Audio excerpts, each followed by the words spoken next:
Yes.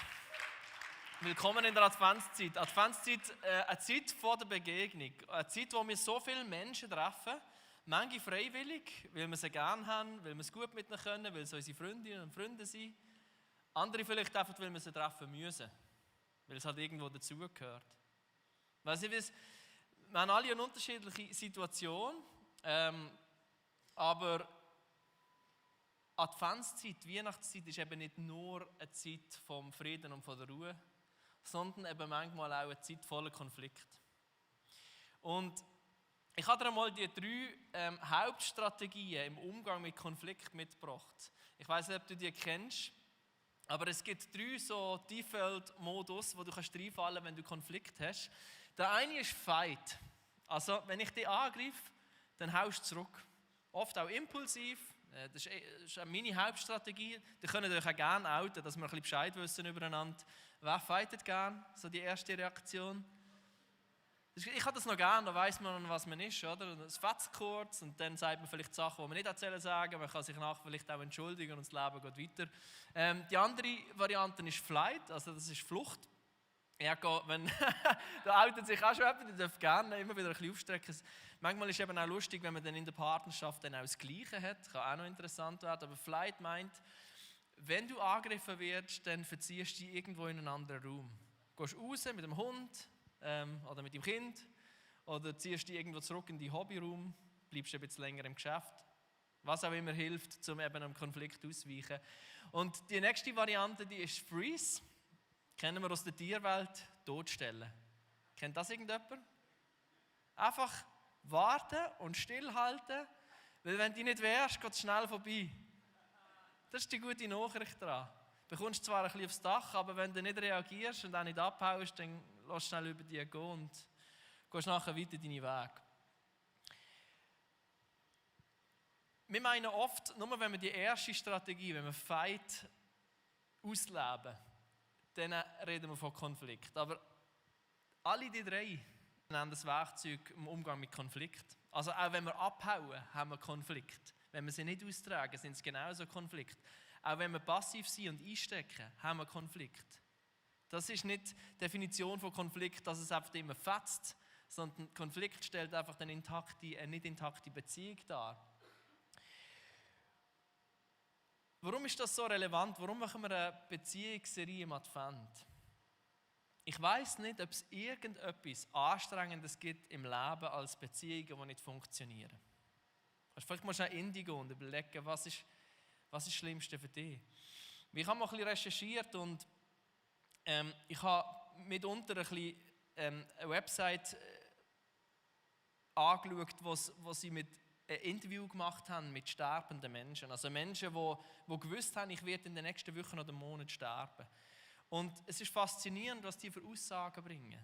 Also der Tenor war immer, hätte ich doch mehr Zeit in meine Familien investiert, hätte ich doch mehr auf Freundschaften gebaut, hätte ich mehr Zeit mit meinen Kindern verbracht. Das ist das, was die Leute bereut haben. Und eine Person hat gesagt, was ganz am Schluss bleibt, sind Beziehungen. Alles andere geht irgendwie davon. Aber was am Schluss wirklich bleibt und bedeutungsvoll ist, sind Beziehungen.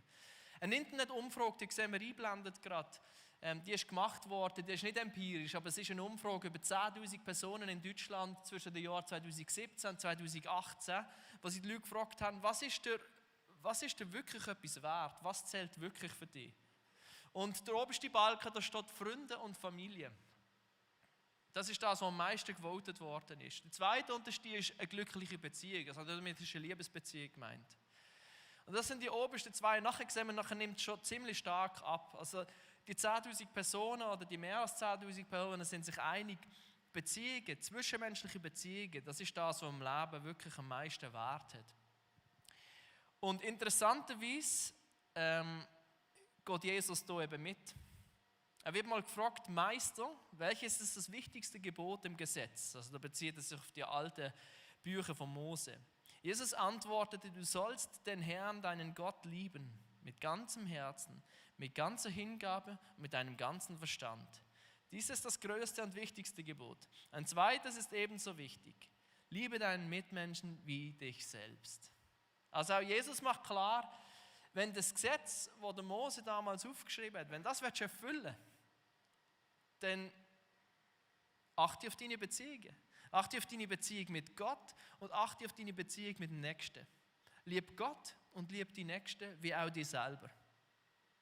Und dann ist das Gesetz erfüllt, sagt er an einer anderen Stelle. Also wir sind uns einig, Beziehungen sind enorm wichtig in unserem Leben. Wenn sie funktionieren, grandios, dann können wir aufblühen.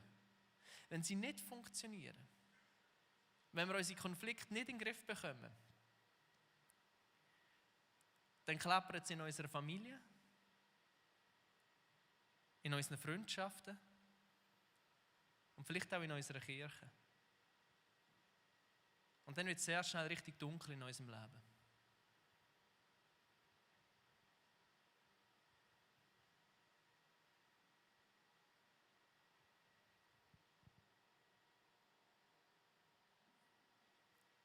Die Bibel macht ein enormes Ausrufezeichen. Wir können das Licht gerne wieder ein bisschen hochfahren. Ich glaube, die haben die Dunkelheit gespürt, oder? Die Bibel macht das Ausrufezeichen. Sie macht die krasse Aussage, du kannst nicht Frieden haben mit Gott, wenn du nicht Frieden mit deinen Mitmenschen hast. Das steht im 1. Johannesbrief. Wenn jemand sagt, ich liebe Gott und er hasst seinen Bruder, ist er ein Lügner. Denn wer seinen Bruder, den er von Augen hat, nicht liebt, kann nicht Gott lieben, den er nicht von Augen hat. Das heißt, wenn du die Brüder hasst, kannst du nicht Gott lieben. Gott identifiziert sich kompromisslos mit Menschen. Du kannst dir mal umschauen in der Halle. Jeder von diesen Menschen, der hier in dieser Halle sitzt, ist Gottes geliebtes Kind. Jede Person. Ob wir die Personen gern haben oder nicht, das ist nicht relevant. Die Person bleibt ein geliebtes Kind von Gott. Und Gott nimmt es enorm persönlich und ist enorm betroffen, wenn wir einander nicht in Liebe behandeln. Ich habe das selber erst richtig verstehen, als ich selber Vater geworden bin von mehr als einem Kind.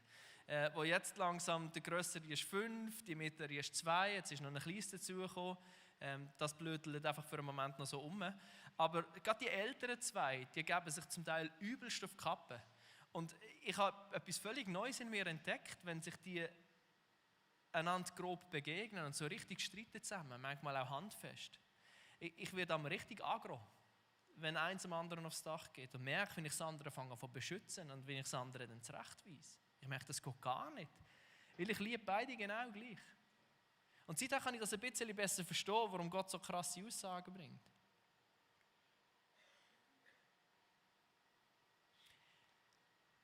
Wie wäre das Leben ohne offene Konflikte? Wie wäre ein Leben, wo jeder Person, die du kennst, die dir jetzt in den Sinn kommt, ganz neutral und gelöst in vollem Frieden könntest begegnen?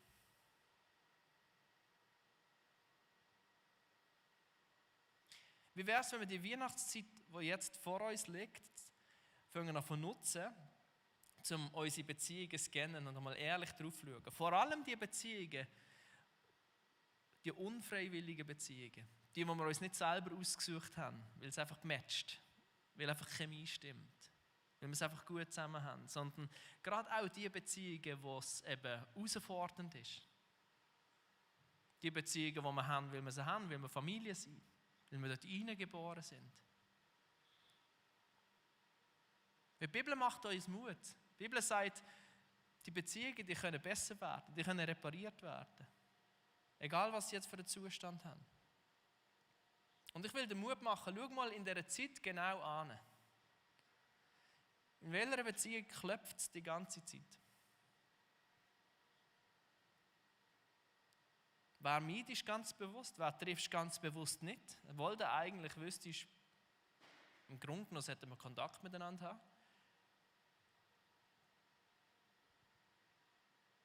Wo bekommst du immer aufs Dach, wenn du zusammen bist? Wo bist du nicht dich selber? Das ist auch eine spannende Frage. Wo verstellst du dich? Und du merkst immer wieder, das bin eigentlich nicht ich.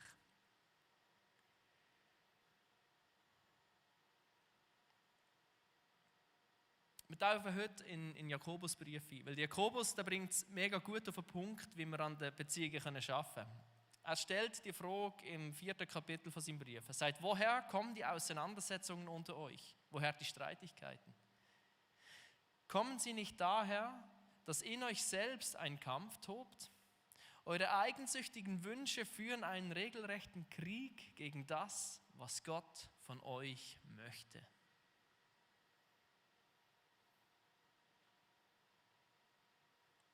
Es geht um viel mehr als einfach nur um gute und intakte Beziehungen.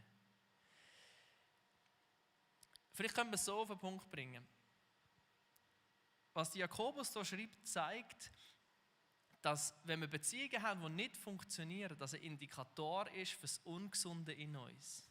Also die Sachen, die ungesund sind in den Beziehungen, zeigen uns, dass vielleicht in uns selber irgendetwas Ungesundes vorhanden ist. Und ich möchte den Mut machen, schau genau an.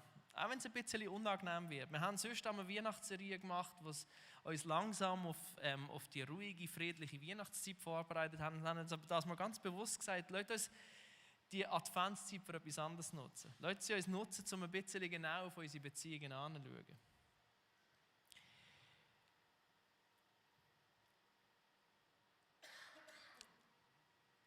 Der Jakobus sagt, die Problematik, die wir haben, die entsteht dort, wo wir unsere eigenen selbstsüchtigen Wünsche haben und sie verfolgen.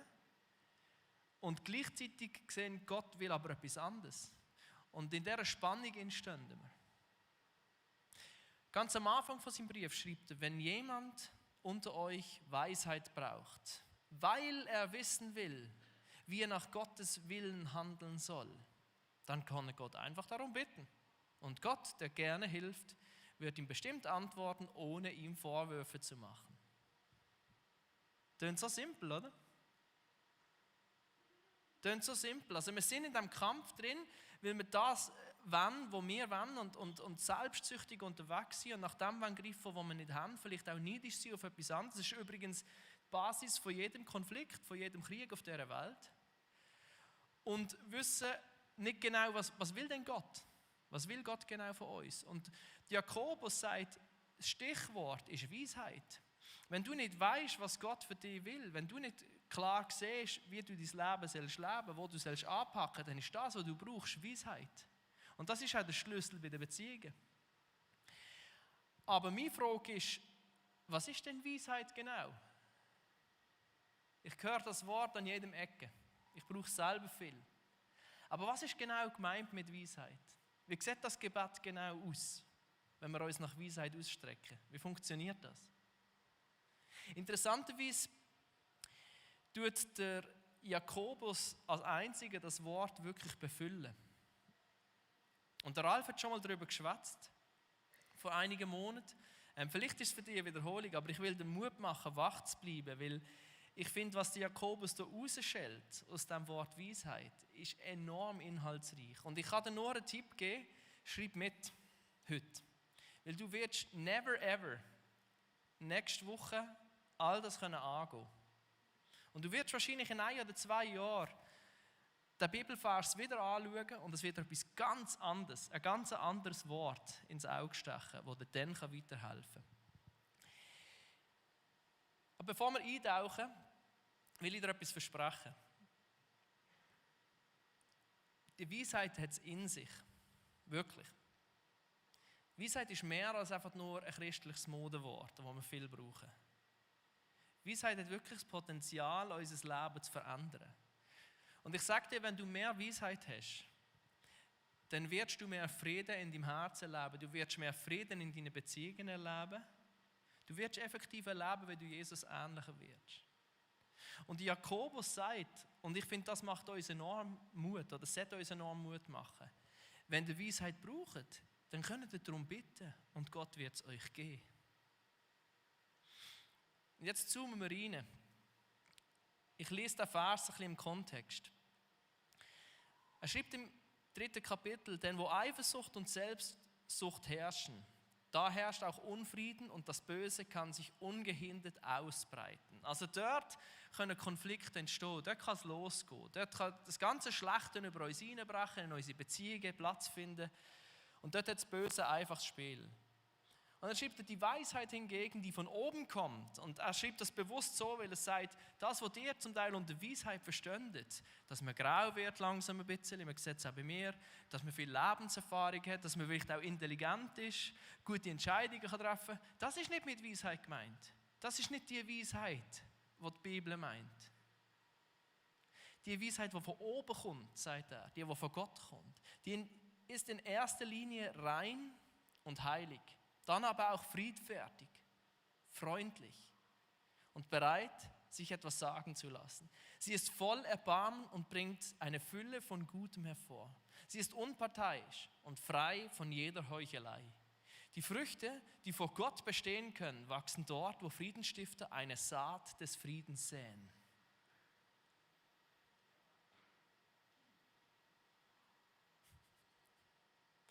Es ist richtig deftig. Man kann so schnell über den Vers hinweg schauen, aber der Jakobus schreibt 7 Eigenschaften, die er in dieser Weisheit sieht.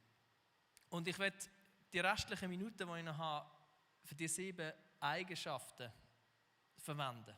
Ich will sie kurz ein bisschen ausführen und ich will dir eine Frage mitgeben, spezifisch auf Beziehungen formuliert. Jakobus sagt, die Weisheit, die von oben kommt, die ist rein. Oder anders gesagt, sie ist unbeschmutzt, frei von Flecken. Und meine Frage ist, bin ich bereit, meine Schwächen anzugehen?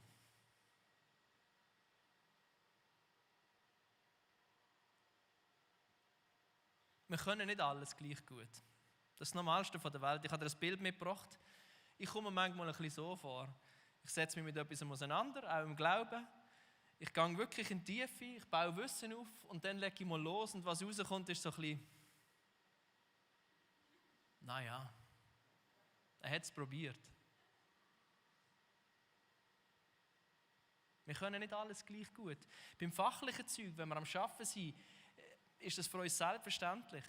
Aber beim Persönlichen tun wir immer so, als ob wir alles können müssten. Als ob wir alles im Griff haben. Aber es ist doch unrealistisch. Wir werden geboren als Egoisten. Und das muss so sein, hast du gewusst? Wäre ein Kind kein Egoist, wäre es gar nicht lebensfähig. Das muss sich am Anfang holen, was es braucht. Und irgendwann haben wir vielleicht eine Begegnung mit Jesus und wir merken, Moment mal, ich kann mein Leben auch anders ausrichten. Es muss sich nicht um meine Bedürfnisse drehen. Ich bin für etwas anderes gemacht. Ich darf mich um Gottes Bedürfnis, um Gottes Reich drehen. Und dann fängt sich so vieles an drehen in uns. Aber der Punkt ist, in dem Moment, wo wir uns für das entscheiden, nein, ich will nicht mehr für mein eigenes Reich gehen, ich will nicht mehr für meine eigenen Bedürfnisse gehen, dann begeben wir uns auf den Weg. Und ich habe das Gefühl, so oft tun wir so, als ob wir schon am Ziel wären. Leute, wie wäre es, wenn wir aufhören, so zu tun, als ob wir schon rein sind? Als ob wir alles könnten. Schau mein Insta-Profil an, wie perfekt mein Leben ist, wie gut ich mit meinen Kindern auskomme. Und wenn ich es anschreibe, poste ich es nicht. Wir leben in einer Zeit, wo wir uns selber ganz gut verkaufen. An allen Ecken und Enden versuchen wir uns so positiv wie möglich darzustellen. Und das ist auch okay, das gehört heute dazu. Aber Leute, das wenigstens da, wo wir sind, aufhören, uns gegenseitig etwas vorzumachen und uns gegenseitig uns selber einzugestehen. Wir sind nicht an dem Punkt, dass wir sagen können, wir sind rein. Wir müssen das Gebet immer wieder sprechen. Mach mein Herz rein. Und zeig mir, wo wirklich Baustellen in meinem Leben sind. Im 1. Johannesbrief steht, wer behauptet, zu Gott zu gehören, soll leben, wie Christus es vorgelebt hat. Also, wenn du an Gott glaubst und du sagst, ich gehöre zu Gott, ja, dann lebe aber auch so, wie Jesus das gezeigt hat. Ja, easy, oder? Leute, wir sind auf einem Weg. Wir haben irgendwo angefangen, wir sind irgendwo auf dem Weg, aber wir sind nicht am Ziel. Die Weisheit, die von oben kommt, die ist wirklich rein. Das Zweite, was der Jakobus schreibt, er sagt, die Weisheit, die ist friedvoll oder auch friedfertig. Und meine Frage, die mir in den Sinn kommt, ist, suche ich nach Frieden oder danach Recht zu bekommen? Ich weiss nicht, ob es dir geht wie mir, aber ich habe sau gerne Recht. Auch da darfst du dich gerne wieder outen. Hilft vor allem dann, wenn deine Partnerin nebendran sitzt. Weil bei uns daheim ist es so, dass wir beide immer Recht haben. Das ist irgendwie verrückt, ich kann es bis heute nicht verstehen. Aber es ist irgendwie so. Und ich frage mich, wie würden unsere Beziehungen ausgehen, wenn wir weniger unserem Recht nachjagen, weniger nachjagen, Recht zu bekommen und mehr am Frieden nachjagen. Vielleicht auch mal ein Fünfchen grazie, wo wir wissen, das ist nicht so entscheidend. Am Frieden zu lieben, der Beziehung zu lieben. Und nicht die Tatsache, dass wir Recht bekommen. Hallo Impfdiskussion, hallo Krieg, hallo Klimafragen, hallo Gender-Thematik. Wie wäre es, wenn wir aufhören, unsere Meinung als Wahrheit zu verkaufen und anfangen, unsere Meinung wirklich als Meinung zu bringen, nach aktuellem Kenntnisstand? Wie wäre es, wenn wir aufhören, Leute wirklich zu meiden, Leute zu canceln und anfangen, Cancel Culture zu canceln? Wie wäre das, wenn wir hier in unserer Church mit dem würden anfangen?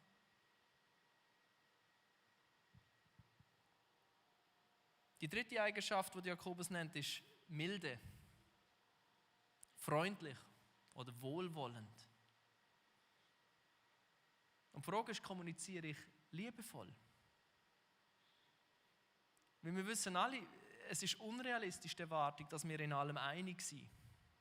Das kann nicht unser Ziel sein. Wir müssen uns nicht in allem einig sein. Es ist doch okay, wenn wir sagen, ich sehe Sachen ganz anders als du. Das ist doch völlig okay.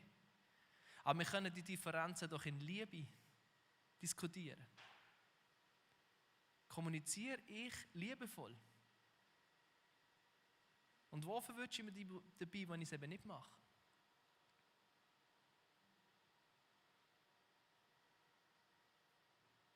Wir können anderer Meinung sein.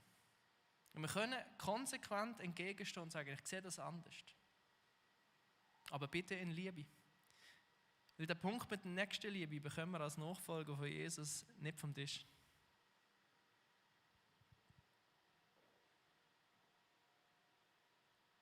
Er sagt, die Weisheit von oben die ist folgsam. Oder auch gehorsam. Und die grosse Frage dahinter ist, bin ich bereit, mir etwas sagen zu lassen? Oder bin ich ein sturer Bock? Da kann ich auch aufstrecken im Fall. Ich kann sagenhaft stur sein. Und meine Frau eben auch. Das ist nicht nur schlecht. Wir wissen, was wir wollen. Aber wir müssen uns darauf achten, dass wir nicht unbeweglich sind.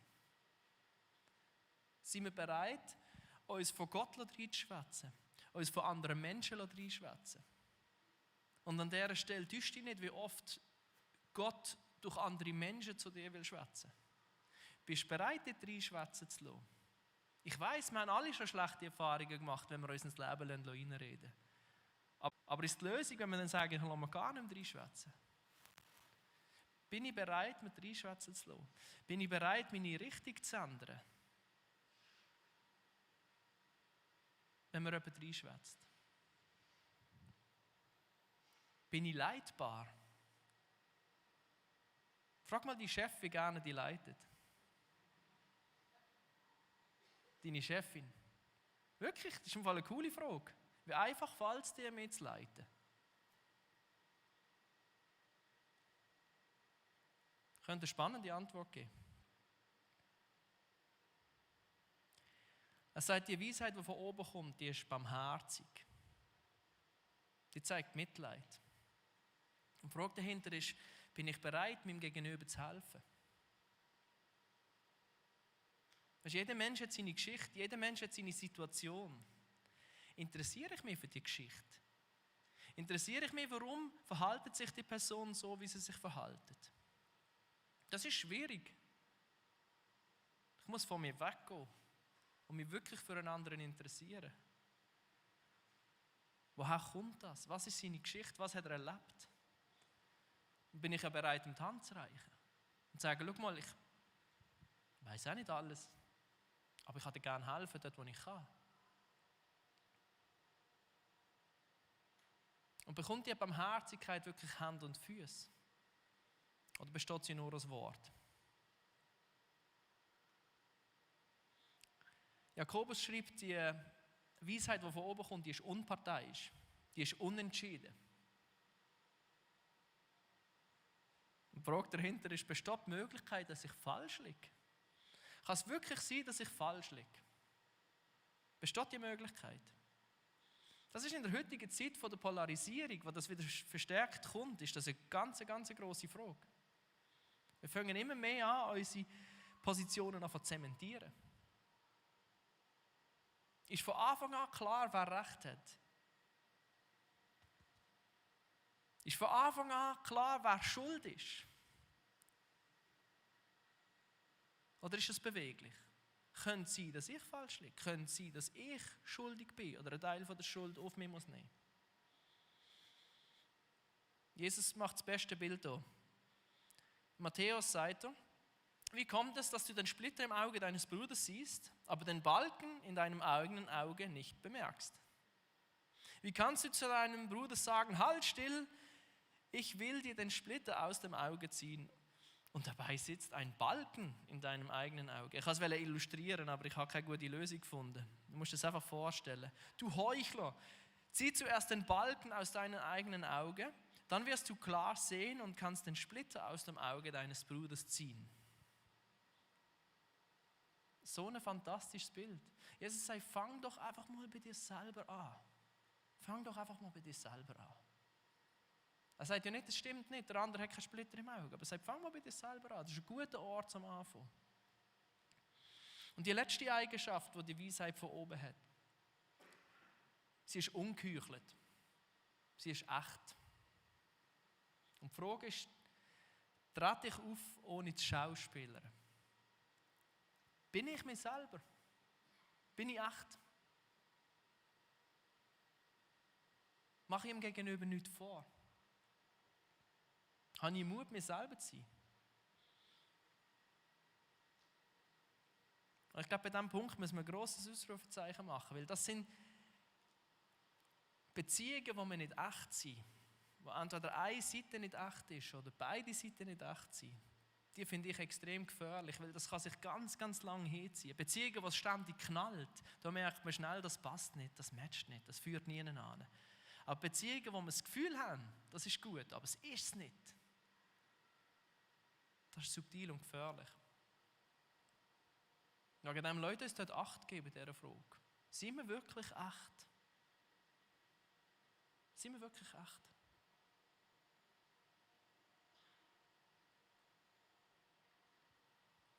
Der Paulus schreibt mal an Korinther: Ja, wir alle sehen mit unverhülltem Gesicht die Herrlichkeit des Herrn.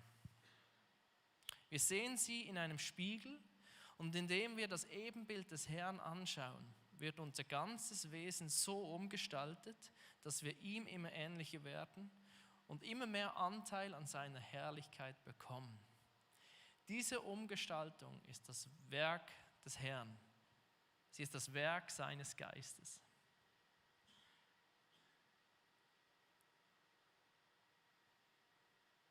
Jetzt schauen ihr alle so ernst. Mir macht das Mut, wenn ich das lese. Habt ihr es gelesen? Da fällt mir Last ab, wenn ich das lese. Es ist an uns, Gott anzuschauen, sein Wort zu studieren, ihn zu studieren, zu verstehen, wie er ist. Und in dem, schreibt der Paulus, werden wir ihm ähnlich. Das färbt ab. Vielleicht hast du schon gemerkt, wie du mit Menschen Zeit verbringst. Du übernimmst gewisse Sachen, gewisse Redemelodien, gewisse Sprüche, gewisse Verhaltensweisen. Wir färben ab aufeinander. Das ist mit Gott genauso.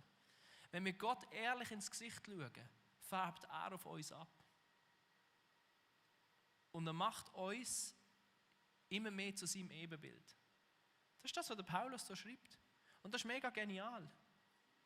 Da verliert es den Mechanismus, wir müssen uns selber optimieren, wir müssen irgendwie schauen, dass die 7 Eigenschaften von der Weisheit möglichst schnell, möglichst effektiv in unserem Leben sichtbar werden.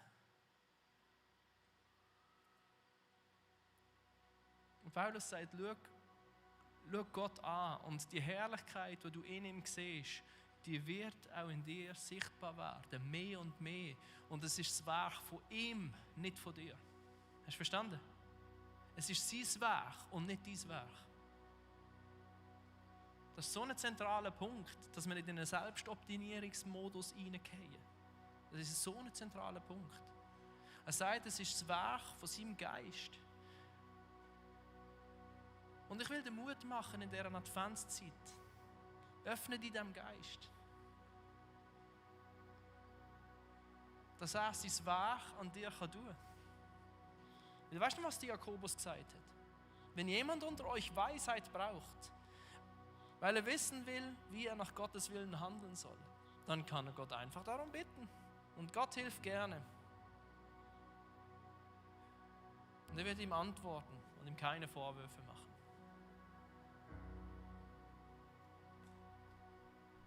Da kommt in mir wirklich eine Gelassenheit auf. Ich denke, wenn es wirklich mit einem Gebet anfängt, das kann ich. So vieles kann ich nicht, was ich gerade jetzt predigt habe. So vieles kann ich nicht. Ich scheitere immer wieder. In meiner Beziehung zu den Kindern, in meiner Beziehung zu der Maike, in meiner Beziehung zu meinen Eltern. Ich scheitere immer wieder. So vieles kann ich nicht. Aber was ich kann, ist ein ehrliches Gebet sprechen. Und darauf hoffen, dass das, was der Paulus schreibt, dass das stimmt. Wenn ich ehrlich nach dieser Herrlichkeit suche, dass sie abfärben auf mich und ich ihm ähnlicher werden.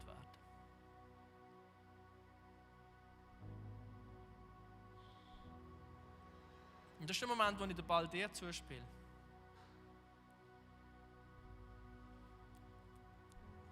Ich habe gesagt, schreib mit, es ist mir bewusst, du wirst das jetzt nicht umsetzen können. Und das geht es aber auch nicht. Mein Wunsch ist, dass du ahnenlos bist jetzt. Wir geben jetzt Gott Raum.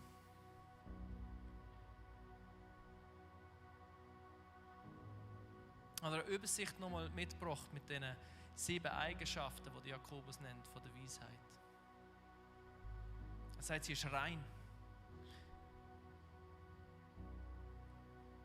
Und du kannst beten, Herr, mach mein Herz rein. Zeig mir, wo ich nicht an dem Punkt bin, wo du mich haben willst. Zeig mir, was mir immer wieder im Weg steht, auf dem Weg so zu werden, wie du bist. Hey, ein ehrliches Gebet macht dort den Anfang. Du musst aufpassen, wenn das Bett ist, weil er nimmt es ernst. Wirklich. Es sind gefährliche Gebete. Die kosten etwas. Wegen dem überleg dir, was der Bett ist. Aber weißt du, am Schluss kannst du noch gewinnen. Herr, mach mich friedvoll. Hilf mir bei meiner Rechthaberei. Wenn ich immer wieder darum kämpfe, Recht zu haben, mich durchzusetzen gegen andere. Hilf mir wirklich, den Frieden zu suchen. Auf das, aus mir Frieden rauskommt und die Frieden darf sein, wo letztendlich Bestand hat vor dir. Mach mich milde. Du siehst, wie hart ich immer wieder kommuniziere, wie gnadenlos ich manchmal mir selber oder anderen gegenüber bin. Mach mein Herz weich.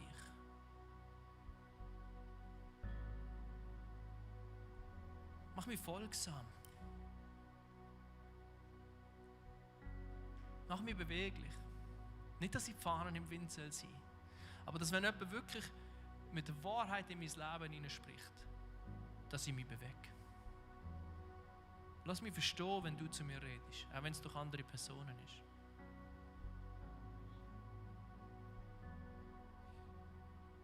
Mach mich barmherzig.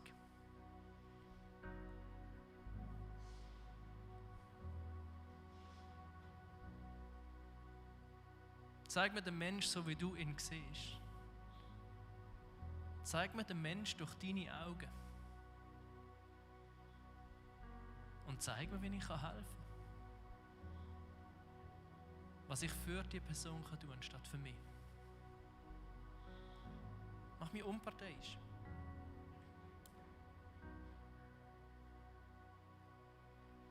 Wirklich, schenk mir deinen Blick auf meine Beziehungen. Hol mich raus aus meiner Position,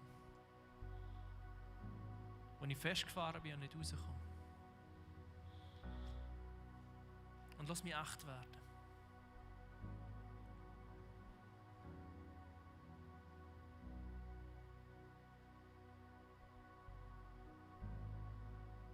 Mach mich zu einer Person, die so ist, wie sie wirklich ist. Egal, mit wem sie gerade Zeit verbringt.